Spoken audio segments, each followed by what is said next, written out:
Hey, this is Commander Cookout Podcast, episode 83. I'm Brando. I'm here with Ryan and Deborah to conclude the arc of Tier 1 Toondowns from Toontown with a dirty ass turns deck. Now hit our theme song!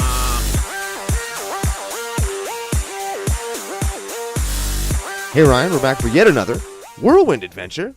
How you doing?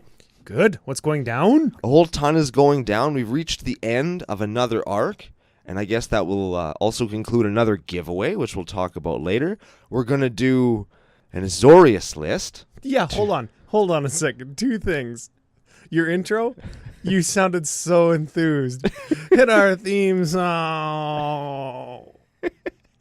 It's very early. We both had late nights. There's an 18-inning baseball game you were watching. Yeah, and it's Azorius list. I'm sure you're pumped.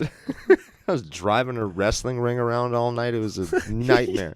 It's the nightmare from You hell. look like a party float, hey, or like a parade float with a wrestling ring dragged behind the truck. Basically, yeah. Two dudes just going up against the ropes, going down Main Street.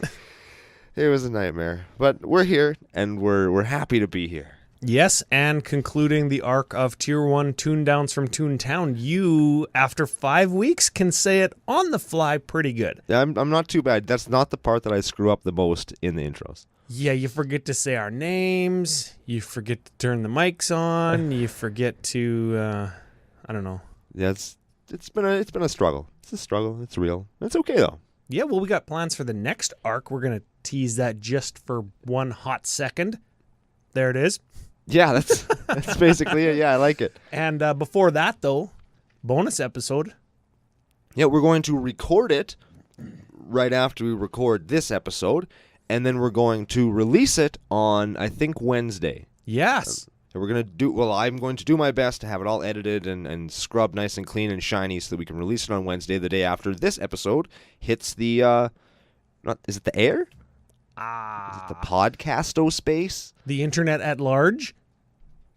Sure, let's go with that. Sure. I like that. I like that lots. Social media coordinates? Social media coordinates. I'm going to try and go fast, but it is early, so bear with me. We're CCOPodcast on Twitter and tappedout.net. That's where you can see this week's list, next week's list, last week's list, and any other list that we've done throughout the course of the show or will do in the future. We're commandercookout@gmail.com. That's where you can send us love mail, hate mail, new arc suggestions. No nudes. Well, Halloween nudes coming up. Ooh. You know everybody's like makes those scantily cat-eared costumes. Let's just blow the whole fast social media coordinates out of the water. Our wrestling show last night was next to one of the big bars in Saskatoon, and there was a Halloween pub crawl that had just rolled in. Uh-oh. And there were so many half-naked drunk people, like dudes and chicks. It was Oh yeah, madness. Dudes getting naked on Halloween now too? Yeah, lots of wearing cat ears on their junk? There was a bunch of the 300 dudes from 300 were just like loincloths. Oh. And it was cold. Were they 300 pounds? Yes. So yeah. Yeah, not of muscle though. Like, they were like there's a lot of fat people. That's okay. There was lots of girls in their underpants with like literal cat tails just pinned to the back. You could see the pins, and it was just a tail and then them in their underwear. That's not shaming, but that's a low effort costume. That is low effort, but I will applaud them if they didn't wear jackets all night because, yeah, like you said, it was cold. Yeah, it was not good.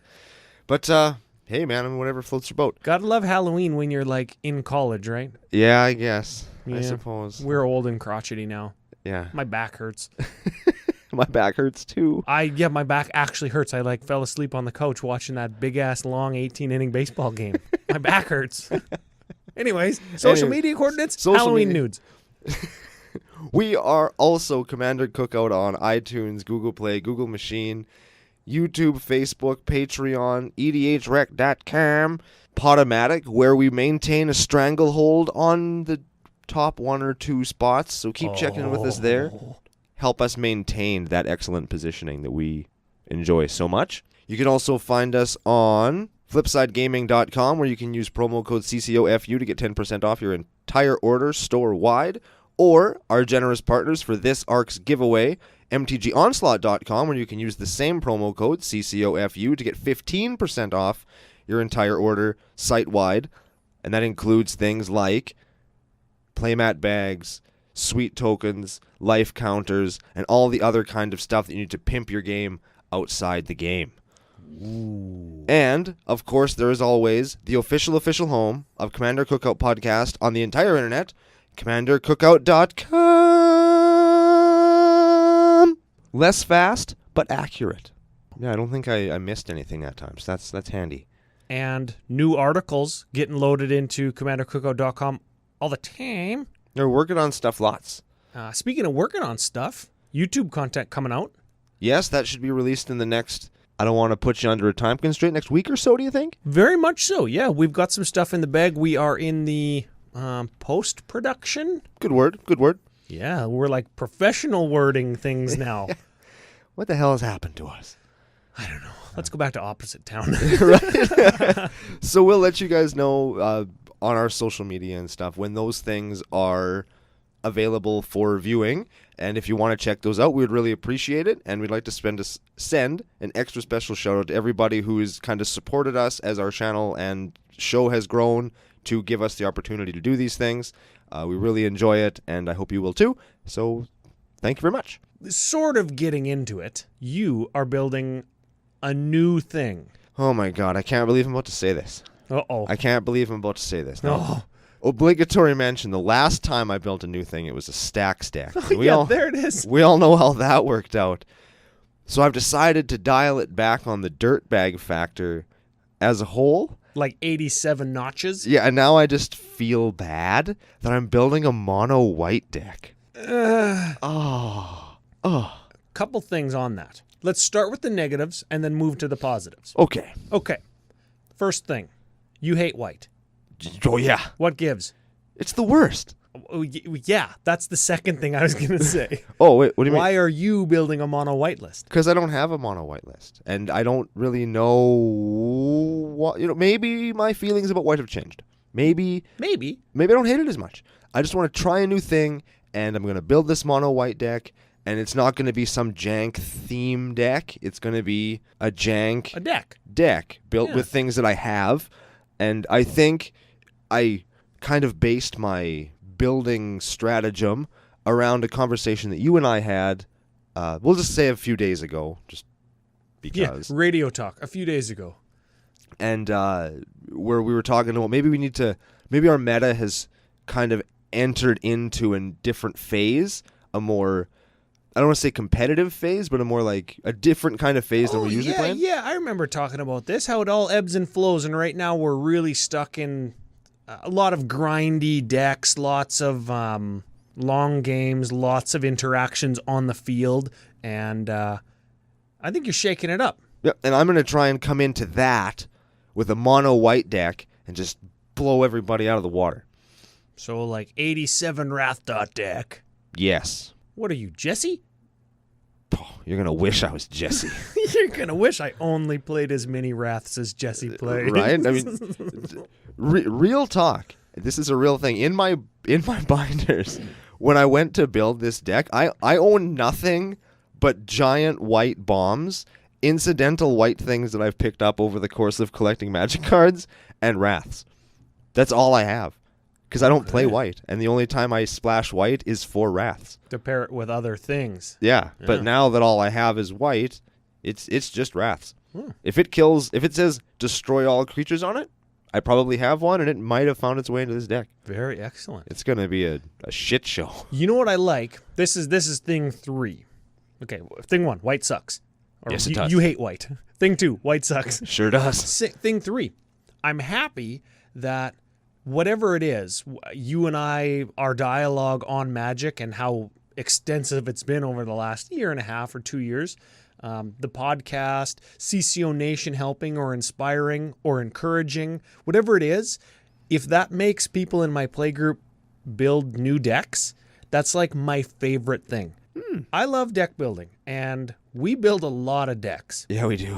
I build decks outside of the show in addition to the show decks. I'm working on that Rick Smithy's deck right now. When one of our playgroup people build a new deck, it's like you're rediscovering some tiny little minute corner of the game that hasn't existed before. You've never played mono white, so maybe when you play mono white, something fun and new and interesting happens that doesn't happen when anybody else plays mono white. Or maybe you find some cool card that I haven't seen or haven't seen for a while, right? Smitty's building the new Niv Mizzet as well. Yep. And he doesn't have an Izzet deck currently. I don't think he ever has, or I've never seen him play one over the 10 years that we've been playing together. And some kind of spell slinger deck maybe, and it's like, hey, that's something new. That's going to be different for when we sit down. It's like he's got some new little thing. Super fun. That's true, and I agree with you. I think that is kind of a super fun thing. I wish everybody in our play group would get on it, so F you guys. So I guess, hey, to CCO Nation, when somebody builds a new deck or when you build a new deck, is it like a new baby, or is it like, here they come with their whatever again? Like, do you appreciate it as much as we do, I guess, right? Yeah. I guess, do you appreciate your meta being flipped up or mixed up as much as we do, or as much as you're maybe looking forward to, right? Yeah, well, I hope so. I mean, it's a thing that everybody could and should look forward to, as it does what we talk about on the show at least once a week, varied gameplay experience. That's what we're here for. And if you play the same decks every week, you're not going to get that. Yeah, and you know what else? Just to expand on that just a little bit, lots of people tune their decks for the meta that they play in, assuming that the meta is what the meta is. I guess it's up to any of the deck brewers or the people who like brewing decks out there. It's up to them, us, to make sure that meta is constantly always morphing into something new.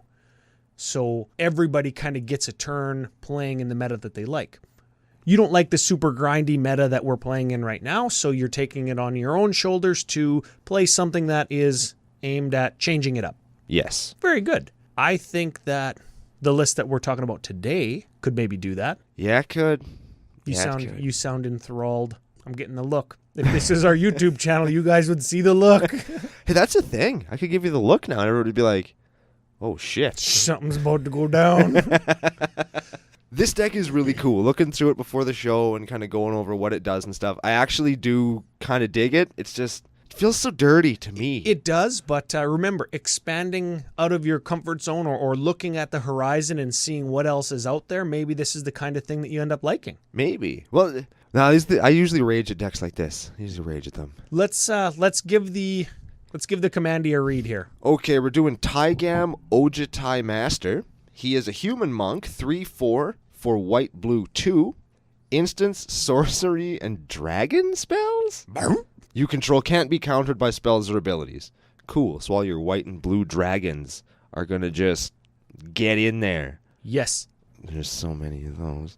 Whenever you cast an instance or sorcery spell from your hand, if he's attacked this turn, that spell has rebound, which means you play it, it happens, and then at the beginning of your next turn, like during your upkeep, it happens again. Specifically, when you cast it and it has rebound, it goes to exile, and then the following upkeep, you cast it from exile, and it goes where? To the graveyard. Important when we go through some of the cards in the deck. Yes. Dirtbag Sandwich? Definitely Dirt Sandwich, yeah. I think so. Now, the thing that I wanted to mention about this list, the competitive version of it aims to take infinite turns. Of course it does. And it runs a huge counter suite, huge fast mana suite. Of course it does. And it's like $7 trillion. Of course it is. Yeah, and it's only a 2-color deck. So where's all that money coming from? It's coming from extra turn spells that were printed in weird sets like Portal 3 Kingdoms. It comes from Mana Crypt, Mana Vault, Grim Monolith, Ancient Tomb, City of Traders, Force of Will, Mana Drain, and a whole ton of Shocklands and other fast mana. So what do we do here on Commander Cookout Podcast? We dump all that crap in the garbage and play junk. I couldn't have said it better myself. So we usually start with Creech. We do usually start with Creech. And we're going to this week too, because last week we had probably one of the most intense creature suites we've ever done on the show. And it was a long show. Yeah. This one? Nah. Nah. Let's do it. All right, let's just do it. This is going to be fun. Creature number 1, Aven Mind Sensor. Flash flying 2/1 for white 2. If an opponent would search a library, they search the top 4 cards instead. Nice. Shuts off tutors, shuts off fetch lands, shuts off Everything. And it's a bird guy with a laser lance and like X-ray goggles. So that's cool. Yes. I just like that. Creature number 2, Baral, Chief of Compliance. 1/3 for blue 1. Both wizards. Instants and sorceries we cast cost 1 less to cast. If a spell or ability we control would counter a spell, draw a card, then discard a card. Yeah. Yeah, looting. And you know what? We actually take advantage of that looting by putting the discarded card into our graveyard. Ooh. That's where you discard cards to, Ryan. Yeah, very good. Creature number 3, Taigam, End of Creature Suite. Sweet, sweet. Yeah. So before we move on to the next section, why don't you play Azoria's Guildmage? I actually kind of like that instead of Aven Mind Sensor because it's reusable. Let me see if I got it right. The important part. Creature, Azorius hybrid. You can pay a Azorius hybrid to counter target activated ability? It's white 2, tap a bro, or blue 2, counter target activated ability. Oh yeah, I knew it countered activated ability. I suppose it costs less, but before you get to turn off a fetch land in response to them sacrificing it, you have to spend 5 instead of Aven Mind Sensor just spending 3 to flash them in and that's it. Yeah. But that being said, searching the top 4 with your fetch land, you still could get your land. You could hypothetically still get your land, whereas with Azoria's Guildmage, it's like sack a land, pay 1, get wrecked, you scrub. Yeah, I suppose both have their place, and both probably see a lot of play together. Aven Mind Sensor a little bit harkens back to the tier 1 or the competitive list that we're trying to tune down. Because it's less of a mana investment. Less of a mana investment, and it can hard shut off tutors when your tutor is to find the type of spell that you have 1 of in the deck. Chances are that it's not in the top 4. Right. All right. Let's move on to some instants. This is going to be a little bit more in-depth, but not as in-depth as you would think. Yeah, there's going to be a lot of moving on. Yeah, lots of redundancy here. So let's start with apparently everybody's favorite blue card, Cyclonic Rift. Bounce a thing or bounce all things? Swords to Plowshares. Kill a thing for 1 mana. Now, just real quick, no Path to Exile in the deck because I don't want to give you mana. I don't care about giving you life, though. Neat. Okay. Brainstorm. Draw 3, put 2 back on the top of your library at instant speed. Counterspell. Counters a spell. Delay. Counters a spell with delay counters on it. I don't actually like this one. It suspends something for 3. It costs blue 1. Counter target spell removed from the game with 3 time counters on it. Then they cast it from exile or whatever. I don't know. Pick a different 2 mana counter spell. I actually like this one better than Remand. Oh yeah? Because with Remand, they, hypothetically speaking, let's say that they're going to Wrath your guy. You remand it back to their hand. You draw a card, and then they Wrath your guy. I suppose, yeah. Like, at least with delay, it's out, and then in 3 turns they have to play it, and you know it's coming, so you can get ready for it. You can hold up an extra counter spell for when they play it. Okay, yeah, I like delay. Or maybe if they're gonna, or maybe if they're playing like a Wrath, right? They want a Wrath right then, but now there's a Wrath coming in 3 turns, so you've bought yourself all kinds of time because nobody's gonna play blow out a whole bunch of creatures into a Wrath. Let's call this a creatureless deck. Really, it kind of almost is. If somebody knows there's an impending Wrath in 3 turns, nobody's going to play creatures. So that Wrath functionally did its job already, and I still have my guy out. Yeah, you're Wrathing 3 turns. Yeah, my Taigam is what I mean, because we actually do want to play that as soon as possible, usually. So delay, not as bad as people think. Okay, yeah. Next up, we have Dig Through Time. Okay, so this is blue 6 for a Delve, and you look at the top 7 cards of your library, and then you put 2 of them into your hand, the rest on the bottom in any order. Harkens back to the competitive list, but does get a lot less good because I took all of the fetch lands out. So you don't have like your polluted deltas and your flooded strands to exile to make it cost less. Delve is you take a card in your graveyard and remove it from the game, and it makes the spell cost 1 colorless less. Yeah. So you could do this for 2 if you remove 6 cards in your graveyard. Granted, we're going to have counter spells and we're going to have like our brainstorms and stuff in there, but you'll see we want to get a bunch of that stuff back, so we don't want to exile it. Moving on. How about Disallow? 3 mana, counter a spell, activated or triggered ability. Disenchant. 2 mana, destroy target artifact or enchantment. Dispel. 1 mana, counter target instant spell. Fact or fiction? Ooh, instant speed, blue 3. Reveal the top 5 cards of your library. An opponent separates those into 2 piles.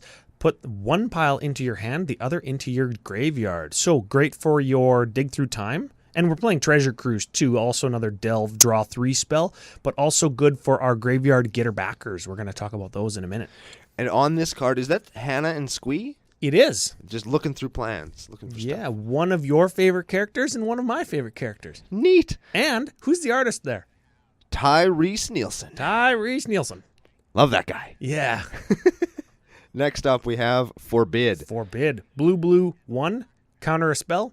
Buyback. Discard 2 cards. And remember, we got graveyard getter backers. Nice. Really? Got the look.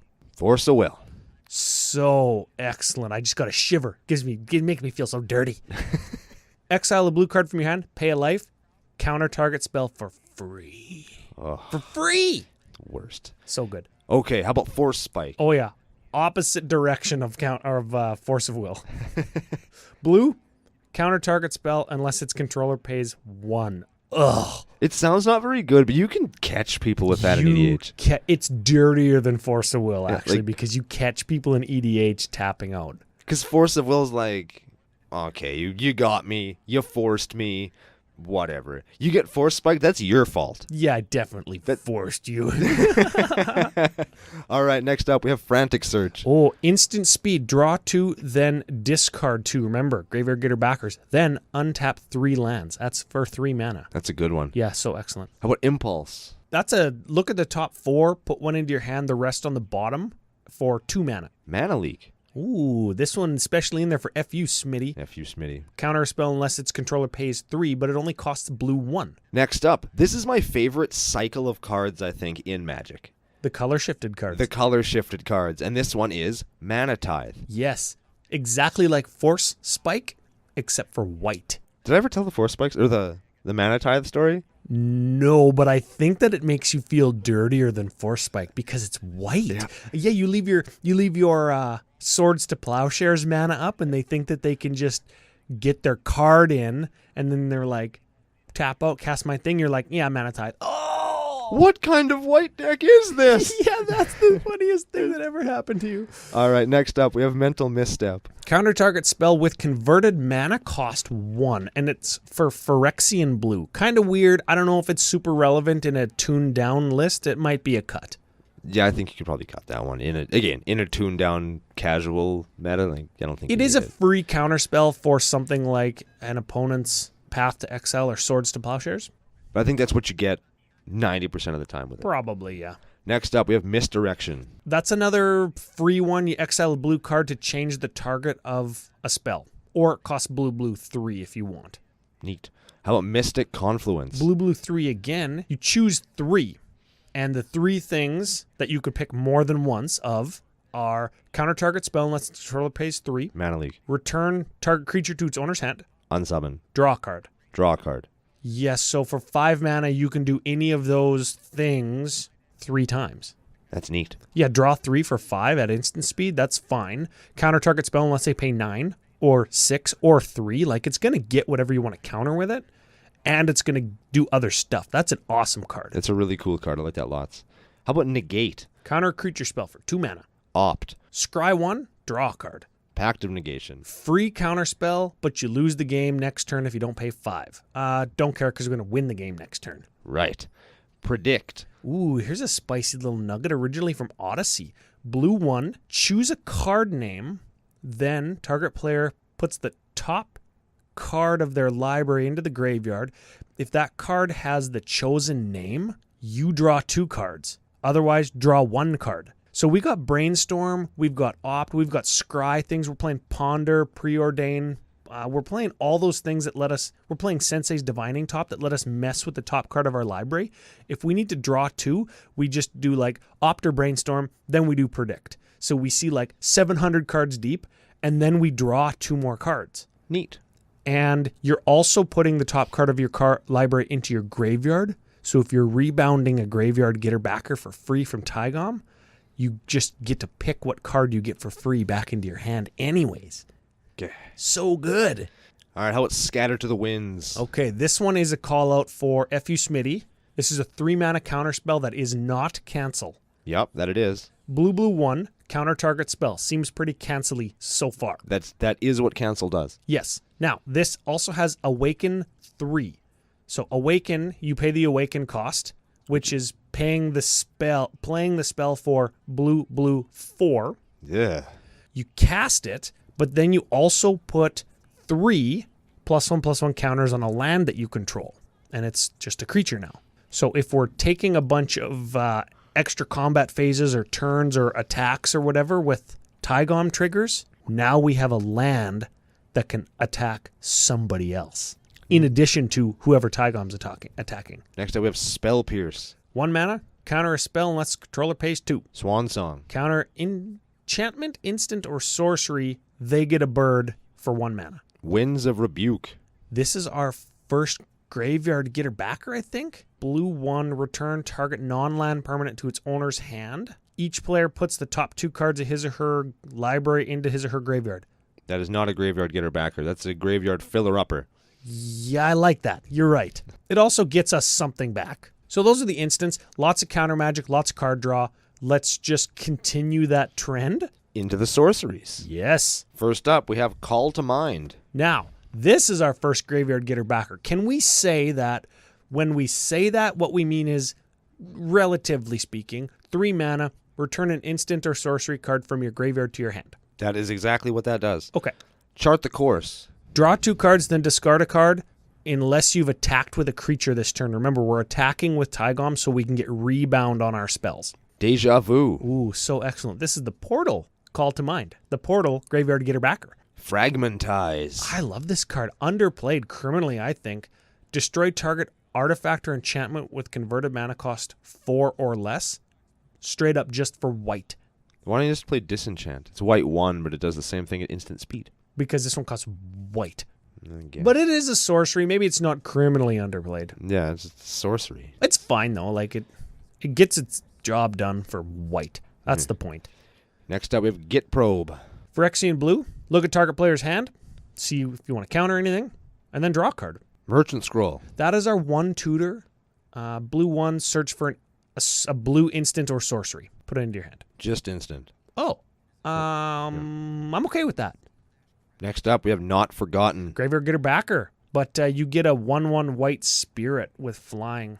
It puts it onto the top or bottom, but we're still going to get it because we're just going to draw a card, like an extra card every turn. We could draw that card with Ponder. Yeah, blue mana. Look at the top 3, put them back in any order, then draw. Or you could shuffle, then draw. How about Portent? That does the same thing as Ponder, but you can target a different player, and then you draw a card at the beginning of the next upkeep. And that doesn't mean your next upkeep, just the next upkeep. Right. It will be our next upkeep if we take a bunch of extra turns. That is true. Just throwing that out there. But we're not going to take extra turns just yet, because we're going to talk about Preordain first. Yeah. Scry 2, then draw a card. Sure, for blue. How about Relearn? Graveyard getter backer. Sage's Knowledge. Graveyard getter backer from Portal 3 Kingdoms. Serum Visions. Draw a card, scry 2. Sleight of Hand. Look at the top 2 cards of your library, put one of them into your hand, other on the bottom of your library for blue. And that art is amazing. Yeah, that I think is the Mirage one. It's so freaking bad. Yeah, Phil and Kaja Foglio do not do magic art any longer. Yeah, I definitely sometimes rail against the new ones. The new cards just looking too polished and too digitally retouched for my tastes. And this card is probably why they do them like that now. Yeah, so good. It's so terrible. Next up, we have Time Stretch. Here we go. Blue 8. What? Okay. Target player takes 2 extra turns after this one. Duh. Yeah. You know what the craziest play I've ever seen was?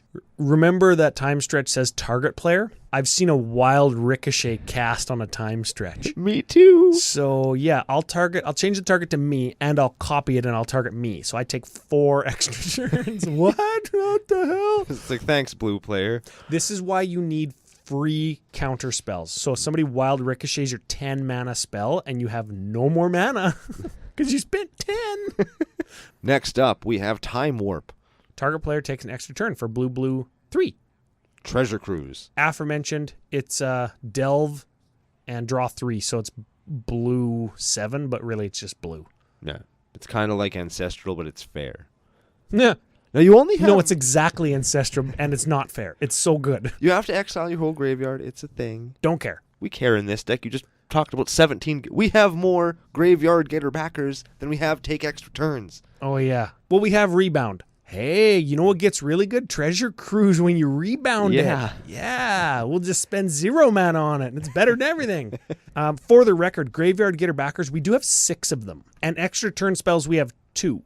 So really, we have 8 opportunities to take extra turns, provided we find one of the 2 extra turn spells. I'm going to suggest a card real quick, again, from Time Spiral block, because it turns out I really like that block and everything about it. Walk the Aeons. Oh, yeah. It's got the guys, like, on time walk. It's got the dudes in it, and they're walking. It's a take an extra turn spell, but you can buy it back if you sack 3 islands. I used to use it to win games all the time. Yeah, you know what? As long as you have... Well, here's the thing. This is how it works. You attack with Taigam, and then you cast an extra turn spell that gains Rebound. You get your extra turn, and on that extra turn, you cast that Time Warp from exile, so you get another turn. Then it goes to your graveyard.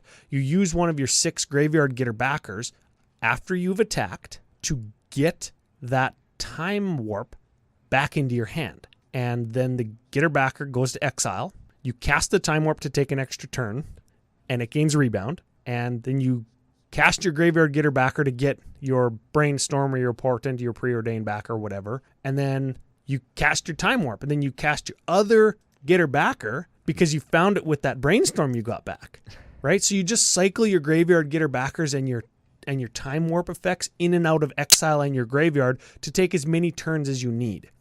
That's why this deck is so dirty, because it shuts off everybody else's deck. If anybody's got a response, well, we've got, how many? 23 different counter spells, some of which are free, right? And we've got a little sneaky enchantment that lets us win the game a little bit more efficiently than taking infinite turns like the competitive deck does. So maybe we go there right now. Yeah, we go to the enchantment section anyway. So let's just hit that one up real quick. Sure. All right, let's hit some enchantments. Starting with Mystic Remora. Ooh, we played this last week. Blue, cumulative upkeep 1. Whenever an opponent casts a non-creature spell, we draw a card unless they pay 4. They never do. Lots of taxing effects, hey? Lots of unless they pay... Bleh. Let's keep those going with Rhystic Study. Yeah, whenever anybody casts something, they have to pay 1 or we draw a card. $18 common. Yeah, what in the actual F? Thanks, Wizards. Search for Azcanta. This card's actually expensive because it sees play in like standard or something. Whatever. Search for Azcanta, blue 1.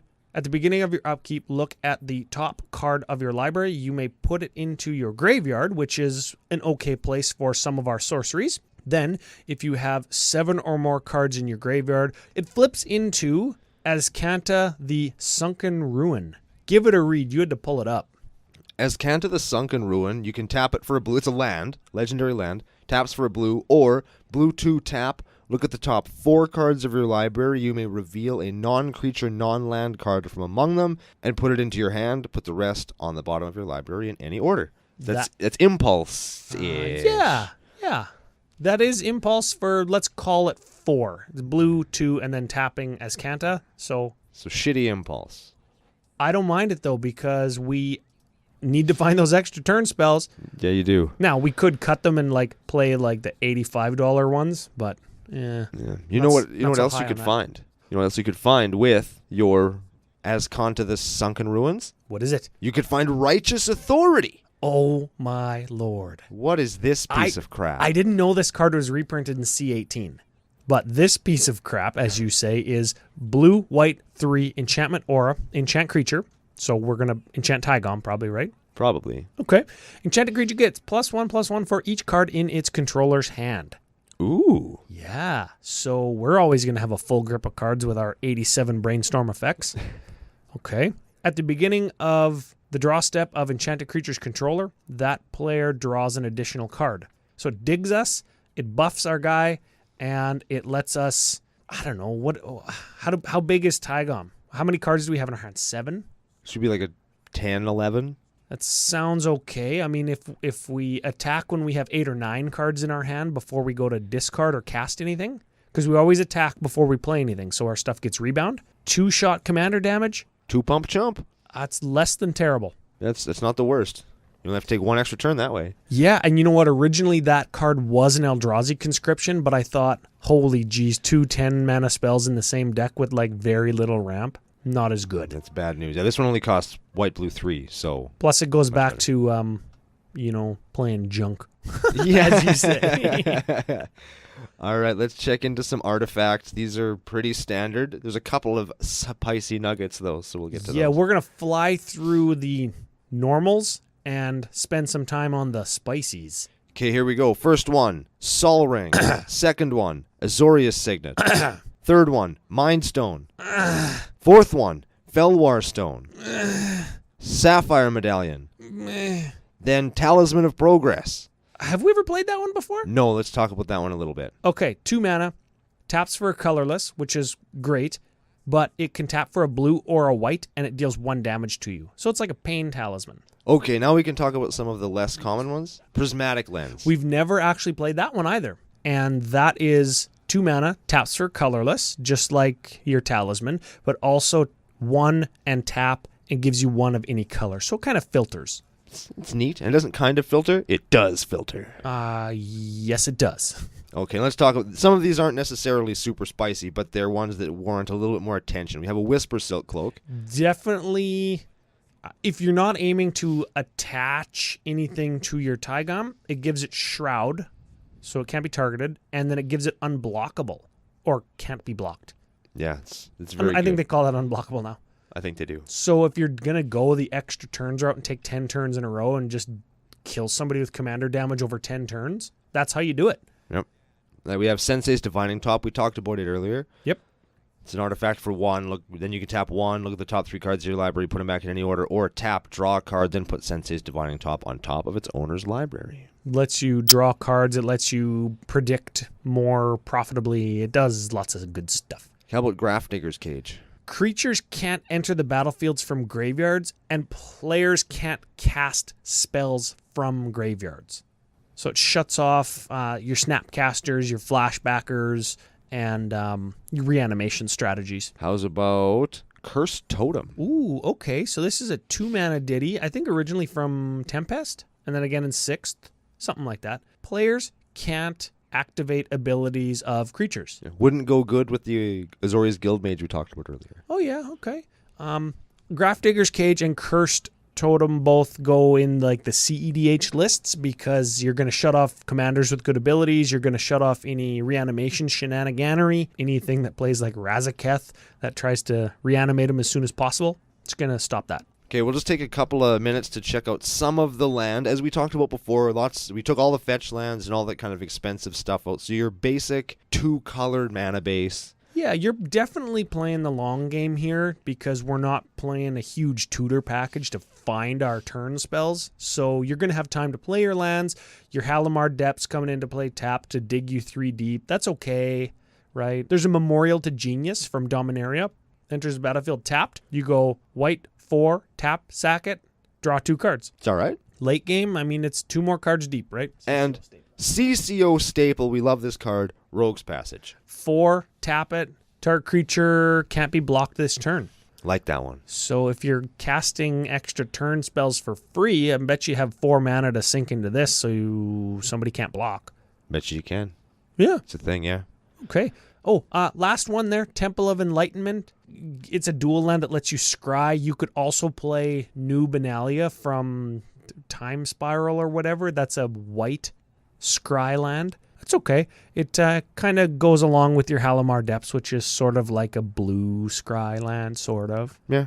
Okay. There's lots going on there. So there's our land base, and that concludes the cards that exist in this deck. What do you think? I think it's dirty as hell, Ryan. Oh, didn't change your mind at all? I think it's a dirty as hell Azorius control deck that takes extra turns, then beats you to death with some little wankster creature. Yes. Yeah. I think it's dirty, but for a different reason. Do tell. It's very redundant, and the thing that I like least about it, despite having all of the cards in blue that let you draw cards, I feel like it suffers a little bit from Zata effect, which is there's only so much of a certain kind of effect, so you have to run all of them, even if they're subpar or redundant or less interesting than other cards. Or cost $90. Or cost $90, right? So there's only so many extra turn effects, and if you're playing the tuned version of this, you have to play them all. Or there's only so many effects that let you draw cards for 1 mana or 2 mana, and if you're playing the tuned version, you have to play them all. Yeah. And I don't really like that. I don't like doing that kind of deck on the show. I do like playing that kind of deck, but Yes, you do. I don't like doing it on the show. So we put in the Righteous Authority. You could also sub out maybe an extra turn spell for something like Eldrazi Conscription. But then you only have 1 extra turn spell. Maybe you don't take extra turns. Maybe you just aim to cast... Then your deck sucks. Maybe you aim to cast like a bunch of bounce spells, or like get your Cyclonic Rift back, or get your Devastation Tide or Evacuation. We talked about those last week, right? Or the Yeah. week before. Maybe you aim to do that because you can just continuously bounce all the creatures. I suppose, yeah. I mean, but I think if you don't have the extra turn strategy in this deck in particular, what you're going to end up with is just kind of a crappy Voltron deck. Yes. A, that is kind of what we're known for. But B, it's going to Voltron in such an atypical, weird way. It's not going to Voltron with equipments and enchantments and blah, blah, blah. It's going to it's going to Voltron by bouncing everybody's stuff repeatedly, recasting your Taigam and equipping it with Lightning Greaves. Instead of the Whisper Silk Cloak, you could play the Lightning Greaves because it still gives it Shroud. And if you've bounced everybody's creatures, you can just swing in to an empty board. I suppose. And then you don't need extra turns because everybody's just got an empty board all the time. Unless they have a kobold or like a care keep. Or a, Yeah. or a creature with Shroud, or a That's creature it. with Flash. That's or- it.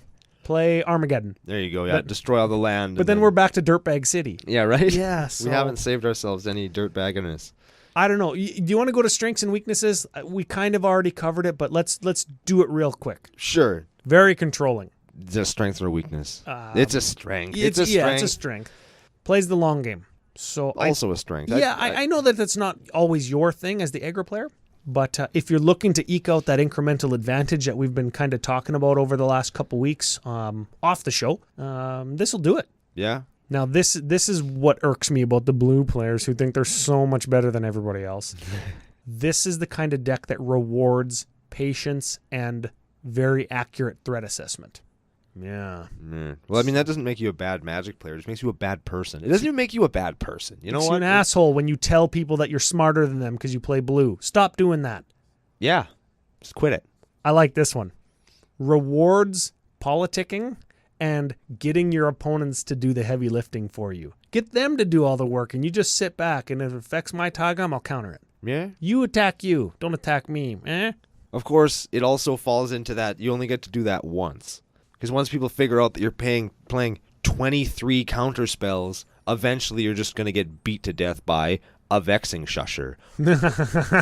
Or a Carnage Tyrant. Yeah. You know what I mean? Eventually one of those big beaters that can't be countered is going to come into play, and it's going to just pummel your face. Yeah, something that you just missed that slips through your counter crack.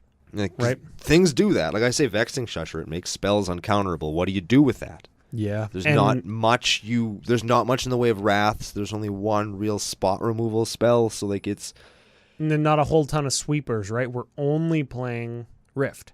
yeah. We're not playing all the other sweepers and wraths and blah, blah, blah that blue and white have access to. Yep. Yeah. So So you got to be careful. last strength, but I'm going to roll it into the weakness. Okay. You see a ton of cards and you always have answers. Grain of salt, you always have answers. But weakness, you don't always have actions on every turn because your card draw spells are, lots of them are instant speed. You want to cast them when you have rebound, so you have to do it on your turn instead of at the end of somebody's turn. Or sometimes you're just going to have to not play something so you can hold counter magic up. And not everybody likes that.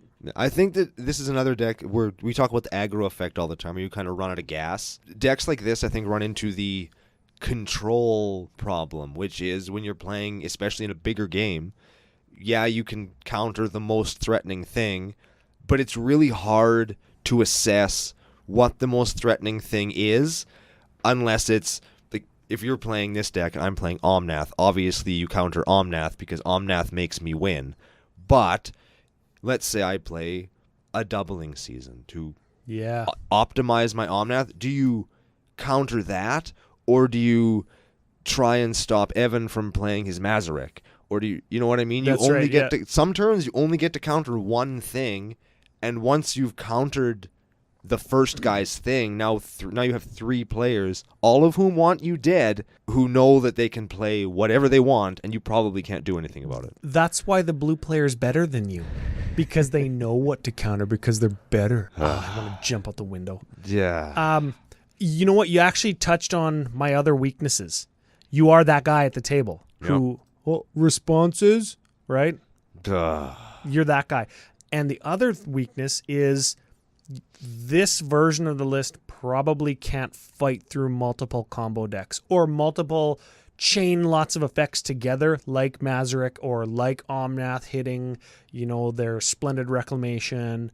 You can't fight everything all at once, right? You only have one Cyclonic Rift. You only have one Force of Will. I mean, you can get them back with your Graveyard Gator backers, but that's how you're going to try and win, not how you're going to try and control. Yeah, it's hard to use. It's difficult once you've used up a lot of your win conditions to try and not die. And yeah, not dying sometimes means winning, but sometimes, especially in a deck like this, you need to be able to secure a win because a 3/4 that attacks is not going to get you there. Very much so. Yeah. Let's move on. To card of the week. Question mark. Question mark? Well, what is the card of the week, Ryan? I like this one because I think that you think that it's cool. Which one? Curse Totem. Oh, you're right. You're right. I like Curse Totem a lot. And I don't think we've ever talked about it on the show before. I don't remember. So, 6th edition or Mirage? I said Tempest. What I meant? Mirage, because everything that's cool is from Mirage, right? Turns out, yeah. Yeah, that's a thing. The little palm tree. It costs $5 US or 500 Canadian dollars, damned exchange rate. It's an artifact that costs 2. Players can't play activated abilities of creatures. Yeah, no foil printings of this, eh? Oh, yeah.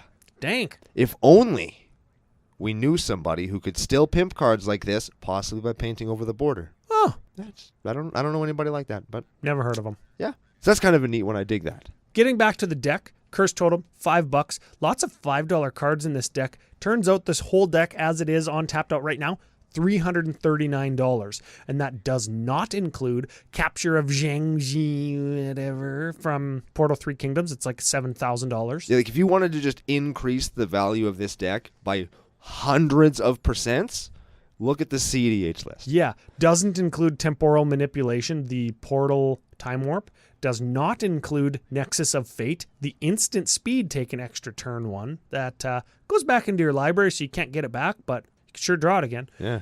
Plays Whisper Silk Cloak instead of Lightning Greaves, like I mentioned.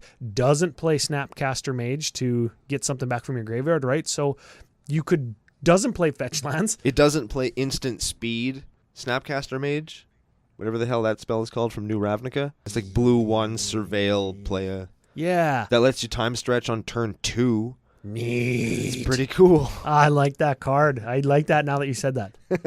Yeah, okay, cool. So it doesn't play any of those, but I don't know. Maybe it needs a Talran Sky Summoner. Maybe that's how we win, hey? Whenever you counter spell, get a Drake? No, whenever you play an instant or sorcery spell just in general. So your Brainstorm gets you a Flying Drake now. That's pretty cool. Yeah, but then it kind of turns into a Talran deck instead of a Taigam deck. I don't know, it just gives it a different feel. That's why I didn't include it. Anyways. He could be cool as a Jack-in-the-Box backup win condition. Because we just finished talking about how the win condition is a little fragile. If you had an extra one, that couldn't hurt. Okay.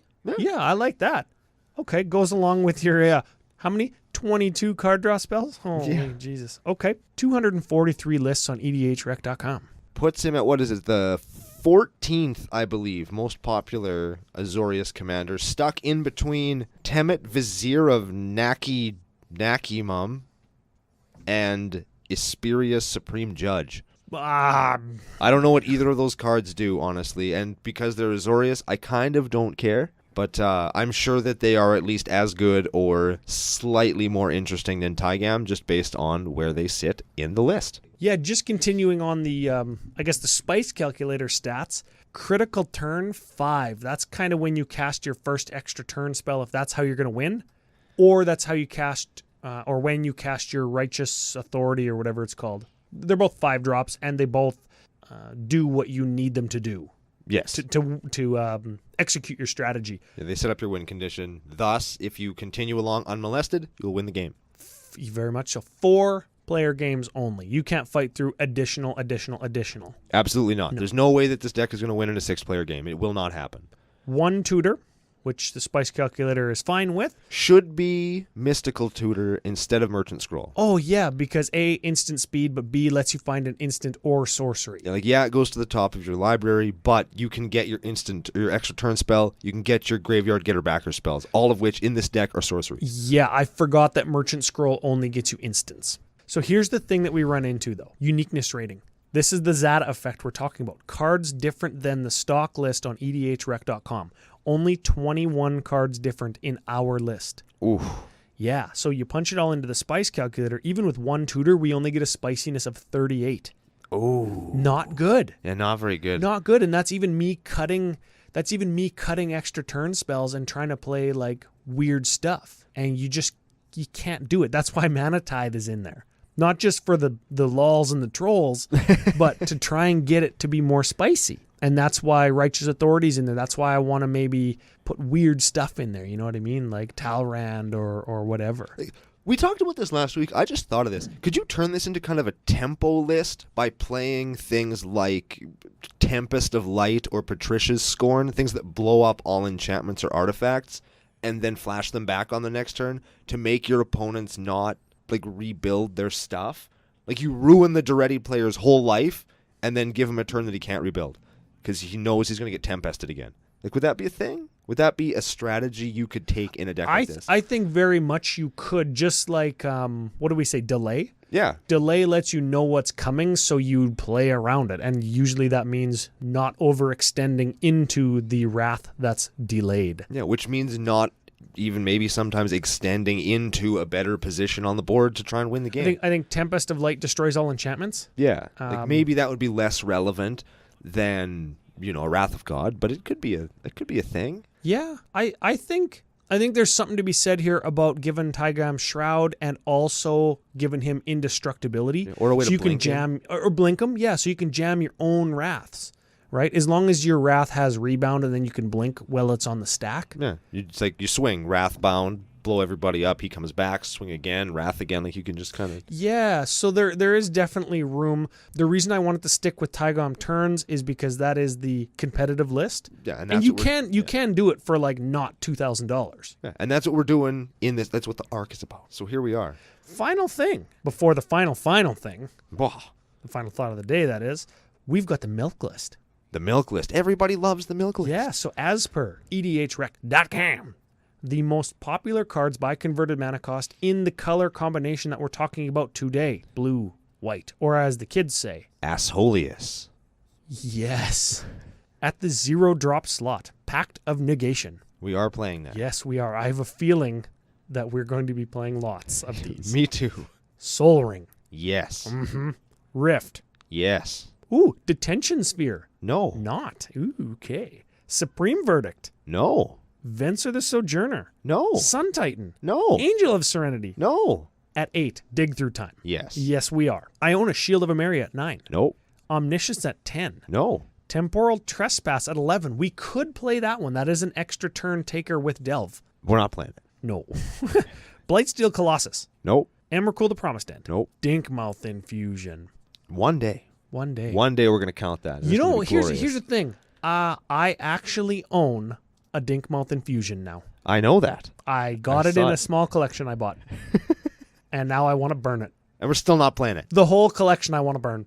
Not just Well, it already burned you. You might as well get it back. Yeah, just set it on fire. Final card, Emrakul the Eon's Torn. No, because you can't. 4 milk list matches. That's not too bad. Not too bad. I'm going to give it an honorary spicy because it only got 4 milk list matches. Sure. Okay. Final thoughts of the day? Sure, final thoughts of the day. Now, while this deck isn't really my jam, I know that there are lots of people out there that like to play this kind of thing, and I like to think that we have just given you a way to do it without everybody being able to just roll their eyes at you and call you a big piece of shit. Because, I mean, you still kind of are, but you're less so, and that's very important. There's also ways that you can go by taking the commander that we talked about today. We went turns because that's what the CEDH list that we were tuning down did, but you could also go with a swingier tempo strategy like we suggested, where you use wraths and give your guy blink effects and indestructibility to kind of get him through, and that way you could go up into those big games, which gives you tunability and buildability, which is really important in any deck that you're going to build, especially when it's going to be something dirtbag like an Asholius deck like this one. And that brings us to the end of our, I guess, most recent arc. I was going to say brand new, but that's not true because it's been going on for 5-6 weeks. It's not new anymore. And we're going to be back with you tomorrow for our very, very first bonus episode. If you can look at your calendar and see what date it is, it'll probably give you a hint as to what the content of that episode will be. We're going to announce our contest winner. We're going to do a fun deck for you guys and so much more on the next episode of Commander Cookout Podcast. Hit our theme song! Asholius.